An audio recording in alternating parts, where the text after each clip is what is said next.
வணக்கம். All India இமாம் organisation தலைமை இமாம் டாக்டர் இமாம் உமர் அகமது இலியாஸ் அவர்களுக்கு ஃபத்வா கொடுத்திருக்கிறார்கள். ஃபத்வான்னா தண்டனைகளை அறிவிப்பது. இஸ்லாமியராக இருப்பவர் எவரும் யாருக்கும் தண்டனைகளை அறிவிக்கலாம். இது ஷரியா சட்டம். இவருக்கு யார் ஃபத்வா கொடுத்தார்கள், எதற்காக கொடுத்தார்கள், அவரே சொல்வதை கேளுங்கள். देखिए, मैं राम जन्मभूमि ट्रस्ट के द्वारा मुझे निमंत्रण मिला, ऐसे चीफ इमाम होने के नाते मुझे जाना के लिए। मैं 2 दिन तक इस पर बहुत विचार करता रहा कि मुझे क्या करना चाहिए, क्योंकि मेरे लिए मेरी ज़िंदगी का ये सबसे बड़ा फैसला था। मैंने फिर फैसला ये लिया कि मुझे जाना है आपसी सौहार्द के लिए, अपने देश के लिए, राष्ट्रहित में। ये मैंने फैसला लेते हुए मैं अयोध्या चला गया। वहाँ जाके तमाम अयोध्या वासियों ने मेरा स्वागत किया, साधु संतों ने मोहब्बत का इजहार किया, इस्तकबाल किया। वहाँ से मैंने अपना एक पैगाम, जो कि पैगाम मोहब्बत, मैंने वहाँ से दिया। वो पैगाम मोहब्बत जो था, मैंने उसमें कहा कि हमारी सबकी जातियां ज़रूर अलग हो सकती हैं, हमारे पंथ ज़रूर अलग हो सकते हैं, हमारे इबादत करने की तरीके, पूजा पद्धति अलग हो सकती है, हमारे सबके धर्म ज़रूर अलग हो सकते हैं, लेकिन हमारा जो सबसे बड़ा धर्म है इंसान और इंसानियत का है। और हम भारत में रहते हैं, हम सब भारतीय हैं। आओ हम सब मिलकर भारत को मजबूत करें, भारतीयता को मजबूत करें। राष्ट्र सर्वोपरि है। ये पैगाम मोहब्बत जैसे ही दिया, देश के तमाम सारे चैनलों पर, तमाम सोशल मीडिया पर ये मेरा वायरल हो गया।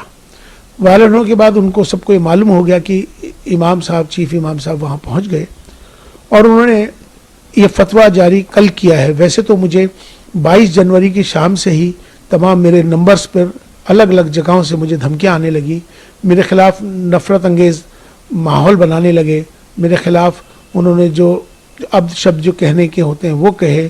तमाम मुझे अलग अलग जगहों को, मुझे, मेरे परिवार को तमाम बहुत सारा बुरा भला कहा जाने लगा। इसी बीच में कुछ फ़ोन्स कॉल आए जिनको मैंने रिकॉर्ड कर लिया है, उनके नंबर्स, जिन्होंने मुझे जान से मारने के लिए, मुझे बहुत ज़्यादा तकलीफ़ देने के लिए जो इस तरह के फ़ोन आए, वो भी फ़ोन आए, माफ़ी के भी फ़ोन आए। तो लास्ट में कल रात को ही एक फ़तवा जारी हुआ है, जिनका नाम है मुफ्ती साबिर हुसैनी कासमी, जो शख्स एक इंस्टीट्यूट चलाते हैं मुफ्तियों का, जिनका मुफ्ती क्लासेस के नाम से उनका चलता है। मैं उनको जानता नहीं हूँ, मेरी उनसे कोई जानकारी नहीं है, लेकिन ये सोशल मीडिया के माध्यम से, वो तमाम देश भर के इमामों के माध्यम से मेरे पास अलग अलग जगहों से फतवा आना शुरू हो गया था। चूँकि उन्होंने ये, इसमें मेरा एक नंबर है, मेरा मोबाइल का नंबर उन्होंने इसमें ये मेंशन कर दिया है अपने फतवे के अंदर, जिसमें उन्होंने साफ तौर पे मेरा नंबर जाहिर करके तमाम पूरे देश के लोगों को मेरा नंबर दे दिया, इमामों को दे दिया, ये फतवा जारी कर दिया। उनसे इन्होंने कहा है कि ये माफ़ी मांग लें, मेरा बायकाट कर रहे हैं, और मुझसे उन्होंने कहा है कि आप जो है इस्तीफ़ा दें, वरना आप अपना अंजाम सोच लें। इसमें उन्होंने 4 बिंदु इसमें बुनियादी हैं, 4 बिंदु इसमें बुनियादी हैं। एक बिंदु उनका ये है कि आप प्राण प्रतिष्ठा में क्यों गए, आप चीफ इमाम हैं, आपको जाने का अधिकार ही नहीं है, आप इसलिए आप पर कुफ्र का फतवा जारी होता है। दूसरा बिंदु उन्होंने ये दिया है कि आपने इंसानियत को धर्म से ऊपर कर दिया है, ये आपका गुनाह है, इसलिए आप पर फतवा जारी होता है। तीसरा गुनाह यह है कि आपने धर्म से ऊपर उठकर आपने कहा है कि राष्ट्र सर्वोपरि है, देश को आपने ऊपर बना दिया है, इसलिए आप भी इस फतवे के लिहाज से आप खारिज हो गए।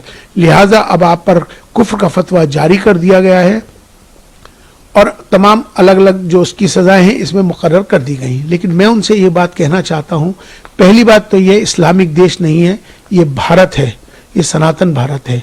इस भारत में हमेशा से सर्वधर्म संभाव की बात है, यहाँ एकता अखंडता की बात है, अनेकता में एकता की बात है। अगर उनको मेरे इस पैगाम मोहब्बत से तकलीफ है, मेरा विरोध कर रहे हैं, तो उनको मुझे लगता है कि अगर मैं राष्ट्र के साथ, देश के साथ अगर प्रेम कर रहा हूं, मेरा ये दोष है कि मैं अपने देश से प्रेम करता हूं, मेरा इसलिए विरोध कर रहे हैं, तो मुझे लगता है कि शायद उनको पाकिस्तान चला जाना चाहिए। अब वो लोग जो मुझसे मोहब्बत करते हैं, जो देश से मोहब्बत करते हैं, वो मेरा समर्थन करेंगे। जो मेरे से नफरत कर रहे हैं मेरे जाने पर, मुझे लगता है कि शायद उनको भी पाकिस्तान जाना चाहिए। यहाँ पर मोहब्बत का पैगाम हमने दिया है, हमने कोई गुनाह नहीं किया है। राष्ट्र मंदिर था, हम वहाँ राष्ट्र मंदिर पे गए थे और हमने अपना जो पैगाम दिया, हम उस पैगाम पर अटल हैं। हम माफ़ी मांगने वाले नहीं हैं और ना ही मैं माफ़ी मांगूंगा, ना ही मैं किस तरह का इस्तीफ़ा दूंगा। और जिस तरह से वो जो चाहें कर लें।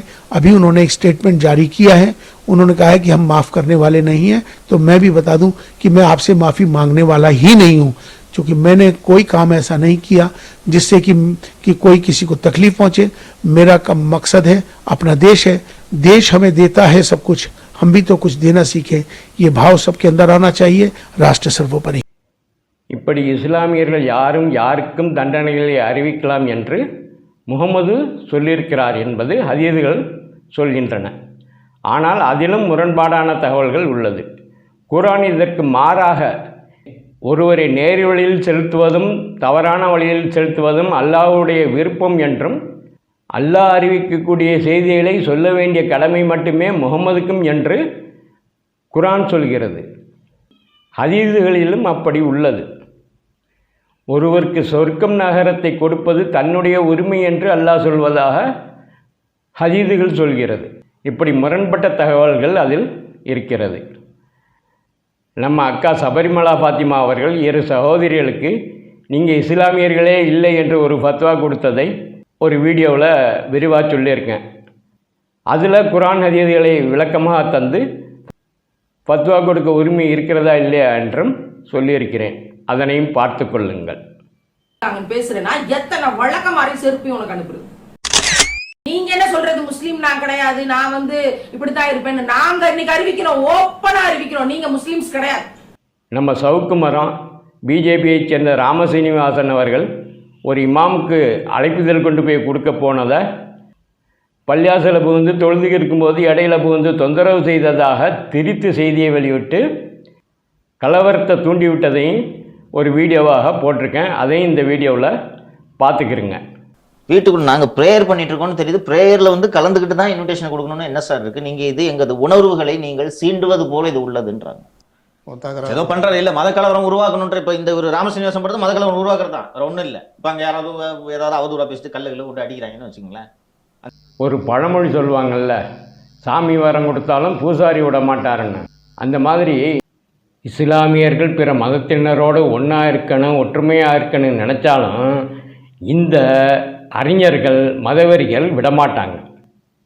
ஒரு அறிஞரே மனந்திருந்தி மாறினாலும், அவர் தலைவராக இருந்தாலும், அவர் எவ்வளோ பெரிய அறிஞராக இருந்தாலும் அவருக்கும் பத்வா கொடுப்பாங்க, கொலை மிரட்டல் விடுவாங்க, கொலை செய்ய தூண்டி விடுவாங்க.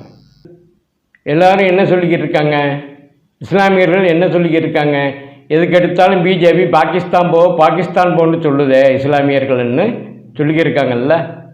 இந்த இமாம் சொல்கிறார், இந்த இஸ்லாமிய மதவெறிகள் செய்யும் அட்டூழியங்களில் இந்த இமாமே பாகிஸ்தான் போங்க, என்னைய பிடிக்கலையா, பாரதம் பிடிக்கலையா அப்படின்னா பாகிஸ்தான் போங்க அப்படிங்கிறார்.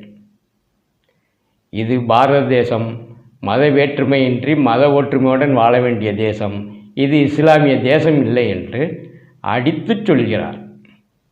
அதெல்லாம் சரி, இஸ்லாமிய அறிஞர்களும் மதவெறியர்களும் இருக்கட்டும், இந்த மத நல்லிணக்கம் பேசும் நடுநிலை இலக்கியங்களும் நம்ம ஆளூர் ஷானவாஸும் எங்கே போய் ஒழிஞ்சிக்கிட்டாங்க? நன்றி. தொடர்ந்து எங்களோடு இணைந்திருங்கள்.